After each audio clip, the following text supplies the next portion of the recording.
Hello everybody, welcome back to TechTube. I hope you all are doing great. So today I am back with another tutorial video of how you can add a repeating calendar event on iPhone. So to get started, first of all go ahead and open up your calendar application on your mobile phone. So once you open it, here on the top right corner you can see the plus icon. So once you click on it, you can add a title. So let's say, for instance, I'll just add the option workout. So once you set the title, here you can see the option repeat. Once you tap on it, many options will be appear on your mobile screen. Either you can set it to every day, every week, every 2 weeks, every month, or every year. You can just customize it to on whatever date you want it to be repeat. So let's say I want to customize it and I want to set it to weekly.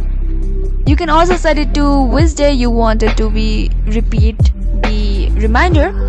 So once you do that, in the repeat section you can see in every week I want it to be reminded on the day Sunday, Tuesday and Friday. You can also stop it by just changing the settings.